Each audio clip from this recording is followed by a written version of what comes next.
Life isn't always fair. Fights, wars, and hatred. But there was peace. And 12 certain people got to experience it too. It started a long time ago. There was only one thing in the universe before the sun: stars. The sun would always look up and talk with the stars. But one day that broke when the stars decided that the sun would be good enough to raise planets. Of course, the sun never actually listened, for while they were beautiful and good listeners, they never paid attention to anyone's moods, and they were vain. So the planets fell down to the sun's space. The sun was not happy. It did not like the feeling of being a parent. It did not like the feeling of being pitied and to have even the stars have planets. So it split up the planets. Earth, the planet of life, was the one who cared for the most. It had a younger brother that was called the moon, that would hover over it. The sun loved Earth the most. It thought the big planets were big enough to take care of themselves. Of course, they did not, which made a huge impact on Saturn and Jupiter, and they split up from society. The rest of the planets were treated differently, but Pluto was not checked on at all. It was banished along with its other half-siblings. Centuries later, Earth had to take care of its inhabitants, cutting all communication with the other planets off. That's when the real trouble starts. You see, since the Earth had cut communication with the planets, it also cut off the moon. Poor moon. It felt lonely and angry. It floats an inch away every single year, hoping to go to the other planets. But enough of that. Soon there was one special human that had gained the other entrance of one of the planets, Mars. Ari, one of the first ever hunters, was unreal. Literally.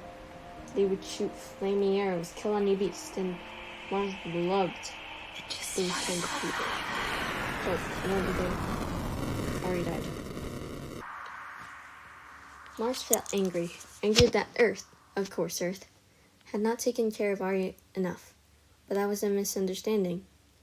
The planets did not know how long the creatures on Earth would last, so naturally they thought they would last at least a century. But poor Ari only lived for 30 years. The planets finally gathered together and had a meeting. "How could you do this, Earth?" Mars screamed. "Do what? Try and grow unlike you?" Earth yelled, feeling impatient. "How could you let me get attached to such a wonderful human and all of a sudden kill it? I didn't know they wouldn't survive." "Quiet." The sun was glowing with disgust. It did not like this in the first place. "How about this? Each century, if one planet loved a certain being, we would discuss this and grab the being." "No!" Pluto burst through the doors. "We can't possibly let them live like this. We must ask the stars." The sun grumbled. "Fine, we ask the stars." Soon enough, they got the letter from the stars.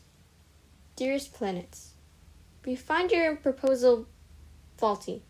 Instead of grabbing them, why don't you let us decide? The planets can only find one mortal, once. We shall make them constellations in the sky during a certain period of which they have died. Then we throw a season. How about that?" The planets were nervous, yet agreed, and each century, each planet would take a turn. This continued until they all took turns. But each year, one planet would sneak in and turn 3 extra mortals into immortals. None argued. The more the better, right? Until finally, Office just came around. No one had taken a turn yet. Not even the thief.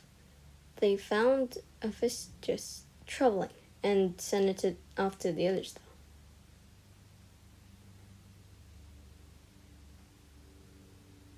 And so, this part of the story ends.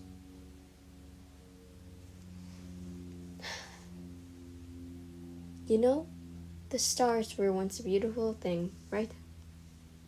But it all happened so quickly, huh? And now I have to babysit these zodiac signs. Anyways, that's it. Creator signing off.